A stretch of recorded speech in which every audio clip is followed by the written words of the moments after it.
Hey, it's me, Brian. Hey, look what I found over in the other trailer, just laying on the top of one of the little treasure chest things. I got here a roach. Ooh. From some blue alien shit. One of my favorites. Anyway, today we're going to talk about, survival. And no, not the kind of survival you're thinking about. It's a different kind of survival. Here's the scenario. You just found out, you just got home from work, right? And you just found out, right, that, your old lady or your domestic partner or your roommate, hell, your mom, whoever you live with, right? Alright, gotta go, right? They got, she got some shit popped off, right? And it's emergency type stuff, and then they got to round up their stuff and they got to fly and they're going to be gone for a couple of days, maybe a week, they don't know, right? It's saying, right? And you got to fend for yourself. Now, this video is for those guys, that don't know how to cook very good or do the laundry or, for some, crazy masculine reason seem to think that, they shouldn't have to. Well, this time you have to, bro. Well, anyways, so, I got a little, checklist of things, right, that when I end up in this situation, right, that I go through to make sure, that I'm not going to, die from starvation or, burn the house down because I don't know how to cook something or, turn all the white clothes pink because I'm not smart enough to, not throw the red hoodie in there with it, right, And I'm going to go through the checklist, right, and we're going to, show you guys, the 3, 4, maybe 5 most important things that you need to know and you need to check for and have just in case you end up in this situation, right? That way, when they do come back, everything's good, place is, pretty much, in shape. You ate a few times while they were gone, you figured out how to do the laundry machine, you washed the clothes. Your old lady will really appreciate it, and so will your mom, And so, that's, without too much more ado, I'm going to smoke this roach. Alright, let's get right into the checklist, okay? Right, in the checklist, item number 1 is you want to make sure you got yourself enough grub to last a few days, maybe a week, because you're going to be on your own. Whether you know how to cook or not is a different story. We'll get to that, but right now we're just checking to make sure we got the staples. We got plenty of peanut butter. We got 3 cans of chili. We got some sugar bowl. We got the pancake mix right here. We got some oysters. We got tons and tons of canned goods back there. All right, beans and peas and carrots and stuff, and scoops. I got me some oatmeal packs, popcorn. Plenty of canned goods, over here. Alright, you want to check your dry goods station. Oh yeah, look at that. We got 3 giant boxes of corn biscuits and a couple of big bags of fruity pebbleones and, some other stuff. We got cooking oil. We got macaroni and cheese. I got some instant tater flakes right there. Oh yeah, I gotta have syrup for the pancakes. Alright. Okay, so seems to be pretty good on the grub situation. Let's just check right here. Yeah, right here we got me a half a bag full of, top ramen soups. In case you get hungry, Right. Now you want to check your refrigerator box. Oops, battery's still out. Make sure you got some condiments. Mayo and mustard. Some lunch meat. For the sandwiches and cheese, look at there, got me some hot dogs. What's in the freezer? A hamburger chunk and some hash browns to go with the eggy wigs. Right, there, that's almond milk. Orange juice, right? A little bit of, wine, some Merlot, make it all go down smoother. Okay, we seem to be okay on the food situation. Right, so let's just go ahead and move on to number 2 on the checklist. Alright, checklist item number 2. Alright, since we got some food and we know we got plenty of grub and we have a little bit of experience, you know what I'm saying, limited skill on how to cook some food, now we need to make sure that we got a source, you know what I'm saying, to cook that food. Now, since we live here in this pretty cool ass little camp trailer, right, and we burn off propane. So you got 2 8-gallon tanks right here now, right? The way to figure out if you got any propane in your tanks, there's a couple of ways. They make this cool ass little sticker thing that you stick to the side of the tank's magnetic, right? And if there's any propane in it, you know, it's on the outside, it's like a little thermometer thing, it'll show blue, you know what I'm saying, the level of the, you know, coldness is the level of the propane. Cheapest way to go. Other setups come with, you know, the gauge setup, tell you how much. We ain't got none of that. So what you need to do first is you need to turn off the stove and the oven, make sure everything's turned off. Every appliance that uses propane, you need to turn off right now. And you need to check on the refrigerator, because sometimes the refrigerator in some of these camp trailers, right, RV units, they burn on propane too, right? So you want to make sure it's all turned off so you don't have, you know, if you do have a leak, you don't want it to start off right off without you knowing, fill up the trailer, bang, you're dead. So, yeah, really be pissed off with that one. So once you know that everything's turned off, you want to, you know, come down here. Now these are 2 tanks, but they're connected to the regulator, right? It runs, you know, in the trailer, but they're both connected separate. So you open them up separately, one by one, slowly, and listen to see if you hear any gas moving.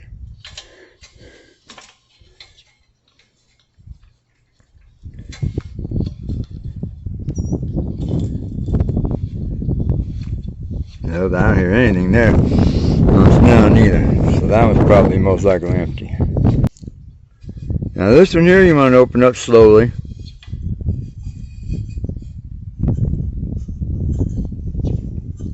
Nope, I don't hear nothing there either. No, nothing's okay. So we know that the propane tanks are empty. Ain't no sense in trying to light the stove. Okay, so what do you do now, Brian? First, you gotta let the wind stop blowing. Well, we gotta find us an alternative source on how to cook, you know, our food. Alright? So that means, let's see, I don't know, that means we gotta find something. Alright, so let's look around here a little bit, see what we got over there. There's some potentially over there. There's a little stainless steel sink. Alright, there's a rack over there. What's this here? Here we go. Aha! What we got here is one of them old city park barbecue grills made out of steel, you know what I'm saying, got the little thing on the bottom, you can stick it on the pipe. I'm saying this here will do the trick. Alright. We got fuel source for it, yeah, look right here. We got plenty of dead tree sticks off of that one, got some lumber right there. I know that around the corner of the house right there in the wheelbarrow, there's a big stack of firewood that I chopped off of the big Russian sticker tree bush in the front. Alright, there's some more chunks of logs and stuff over there. So yeah, so this is a good alternative right here because we got fuel for it, right? We just drag it over yonder, set it up. We can cook on fire just like we was camping. That's pretty good, you know. That's how you think on the fly. Let's come over here. All right. What is that, Doobie? Is that you, Doobie? Where you at, buddy? Hmm? Oh, you hiding down there. You're nice and getting out of the wind. You already had 2 treats, buddy. I already did it. It ain't happening. Anyways. See, that's, you know, thinking on the fly. You're saying you got, you know, right? Because you got to do. You ain't nobody take care of you. You live out here in the boondocks, you know what I'm saying? Right? Or you're living on the 15th floor of one of them $2,700 a month luxury condos. Right? And you know, right, what you gonna do? Right? You're gonna go down, you're gonna call DoorDash every night for a week, you spend $7,000, the old lady really be pissed off then. I know treats would. Hell, even if I could get DoorDash out here, it wouldn't be worth it. Anyway. Right? So I'm saying we got us an alternative fuel, you know, fire source, you know, cooking source. So now, right, that's a good thing. Right? Now let's come up with a contingency plan in case, you know, well, we already ain't got no propane for the stove. What if it starts, you know, pouring down rain and shit and we can't build us a fire? We got to come up with a contingency plan here. Okay? So, contingency plan would be main house. Now, in my book, in my estimation, this is the last resort, you know what I'm saying, right? If you absolutely have to, because, you know, I mean, come on. This is Mom's house, bro. She got it all. You got the oven and the stove, and you know their propane tanks are full. Got the micro, got the roaster, got the mixing bowl machine, got, you know, I mean, there's every electrical thing in there known to man. Grandma, you know, Mom's got hanging up on the counter, right? Right, and all the refrigerators and extra freezer, and there's an extra freezer on the porch, right? And yeah, and Brian, you know, I got the keys to the main house. I'm saying, and the keys to the truck, just in case, you know what I'm saying? But I got our little car right here, you know what I'm saying? And I already, you know, it's loaded right now. I already been, you know, doing stuff up there at Blue Springs, right? So I know that I could cook me some food if I have to, right? And there's probably some leftovers or something in the refrigerator that I could heat back up and say make a meal out of if I have to do that. Absolute, you know, backup emergency contingency plan right there. Okay, item number 3, water. Water should be like number 1, but in this case it's number 3, because these are like the 3 top things, you know, most important things you need to know, right? You know what I'm saying? So it's in the top 3, so water.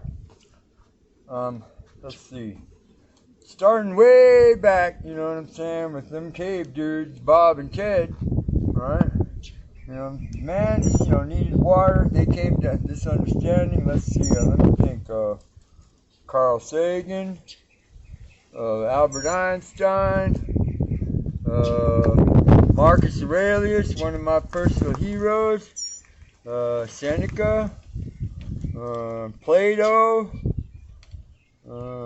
Pythagoras, you know, all them old Greek dudes, you know, and all the old, you know, Norse guys, you know, the Druid dudes, you know, Cecil, and what was that other dude's name? Some dude from way back, you know, and, you know, all the stories. Water is the stuff of life. Everything in the known universe, you know what I'm saying, right? If it's alive, sentient, has some kind of a brain, thinks about stuff, right? Water is the source of life. Alright, so I got the hose. This here's the frost free because, you know, we got a well, right? And you know, all the water we want, whenever we want. Right? I got the garden hose and I hooked it up to the frost free, right? Running over there to the camp trailer, and then plugged it into the city water connection hole. Right? Okay, now. For some of you city guys, you know, it's real easy, it's real simple. All you gotta do is, you know, go turn the water on, the sink, right, make sure you got water. For those, if you live out in the boonies, out in the sticks, you know what I'm saying, right, you rely on a well, right, you know that there's water pressure coming out of this sucker, and it, you know, goes pretty fast sometimes. So before you turn it on, right, you gotta go make sure everything in the trailer is, you know, tip-top, ship-shape, turned off. Right, so you don't blow a seal out or a gasket or something, right? And then your old lady really is pissed off.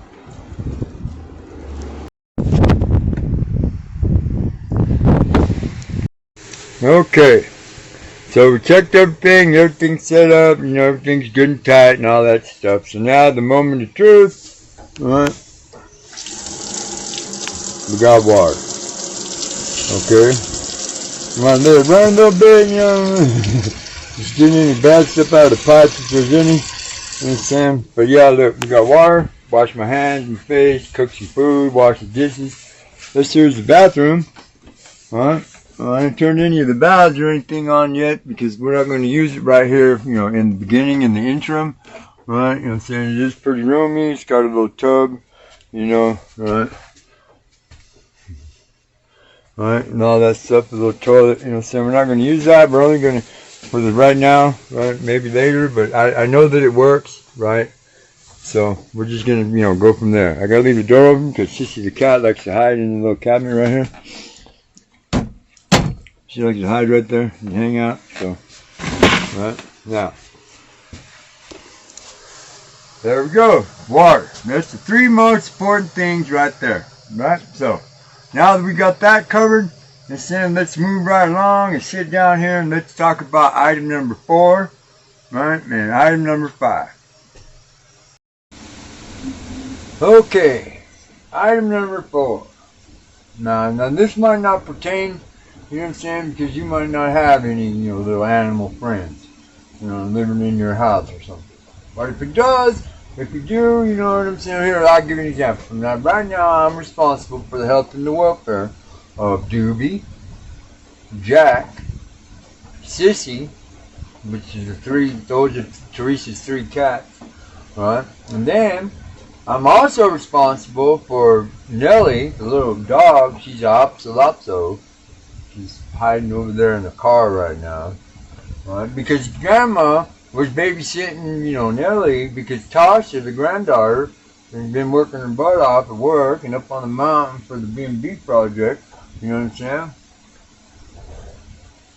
They took off yesterday morning, you know what I'm saying, with her kids and her guy, and they headed up to Tahoe, right, for her well-deserved, week vacation. So Grandma was watching the dog, but because Grandma and Treasa and sister had all jump in the cars and go up to Reno, see Dad, you know what I'm saying? Now, I'm babysitting the little doggy too. Right? And on top of all of that, out here in the big tree, right outside, about 15 yards or so away, there's this big tree that's about 40 feet high. So there's this big mama blue jay bird, right? She's about, this big. Her beak's about that long, right? And she got them, nesting babies up there, right? And she's, protecting them like she's a mama grizzly bear. She dive bombing everything under the sun. Heck, she even took a couple swipes at me. Well, I'm not going to do nothing rash or, like get the BB gun out and draw a bead on her or nothing. Alright, and she does got babies. But I do got to make extra sure, saying that the cats don't get pecked, get her eye pecked out or do just one of his ears bit off or something, right? Because, she's afraid that they're trying to eat her babies when, there's plenty of lizards and all kind of other dumber birds, what I'm saying, out here in the Llano, right, that they could get and eat, besides, they got a big old gigantic bowl of food and water right here next to my bed, so, they know what's happening. The little doggy I gotta be careful about, right, because, Nellie, right, she's an older dog, she's pretty spry still, right, she's got a white coat, a lot of fur, it's hot outside right now, it's like 94, so she don't run off somewhere chasing after a bunny rabbit or, jackalope or, something, right, or a big, one of them big vulture birds can swoops down and tries to snatch her, So I gotta be mindful, I gotta pay attention to the little animal friends, you know what I'm saying, running around. Plus, Mom threw one on top of me, you know what I'm saying, that, I kind of knew about, but I didn't know about, but I know about now. Over there at the front porch of the main house, right, she got a little den of chipmunks, a daddy and a mama, and maybe a baby or two. I've been living under there for, since forever. She throws, little chunks of cat food out there. She got some feral cats living over here in the shed. And then she throws, food out for them. So I got, pay attention to that too. Because they're part of the, little animal friends that live around here on, on the ranch.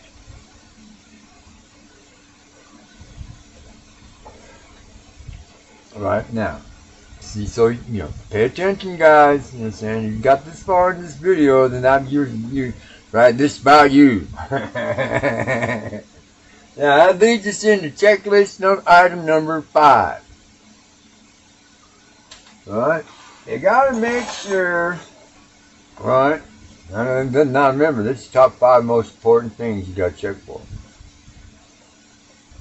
You gotta make sure you got enough stash, you know what I'm saying, get you through a couple of days. Right, and if you roll joints, you gotta have rolling papers. You know what I'm saying? If you smoke your pipe, you gotta make sure your pipe's around somewhere, you know what I'm saying, where you can get to it handy.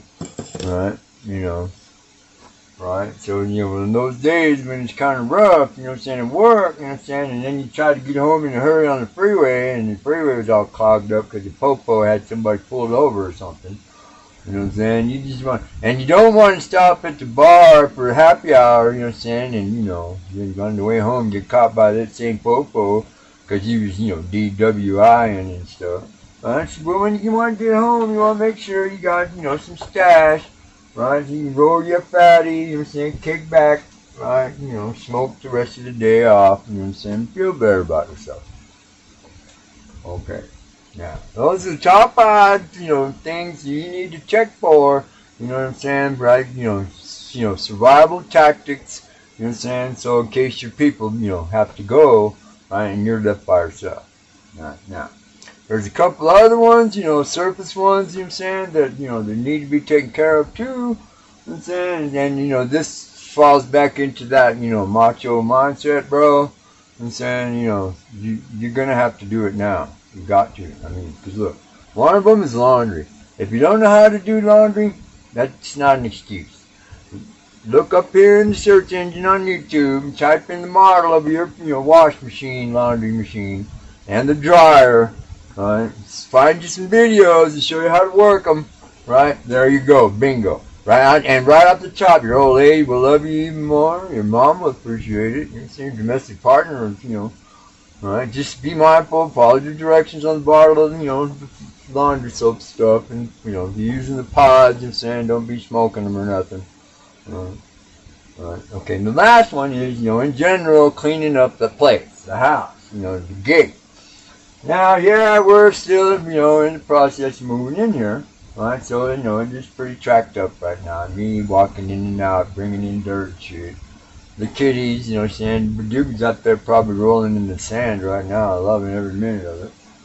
Sissy, you know what I'm saying? And, you know, whatever the wind's blowing in. The wind's blowing pretty hard right now. It's blowing in dirt. So, you know, grab the broom, you know what I'm saying? Sweep her up, you know what I'm saying? Be mindful, you know, you use the right shit on the floor. If, you know, the mop and glow, if your old lady says mop and glow. If not, you know, some Dawn dish soap in a bucket of warm water on the mop stick. And you got it good, you know what I'm saying? When they get back, everybody will be happy, everything will be clean, you feel better, you know what I'm saying? You know, you're still alive, right? You had one hell of an adventure to tell your bros, you know what I'm saying, over at the shed when you're throwing darts and drinking beerskis. You got a new skill set, bro, that you can, you know, use, you know, when you're out camping, right? When you're, you know, over, you know, get stuck somewhere in the side of the highway or shit like that, you know what I'm saying? You know how to think a little bit better, a little bit more clear, you know what I'm saying, and you're ready. Right? In the meantime, you know what I'm saying? This is me, Brian. Thank you. Please like and share this video if you think it was important enough for other guys to know about. Right?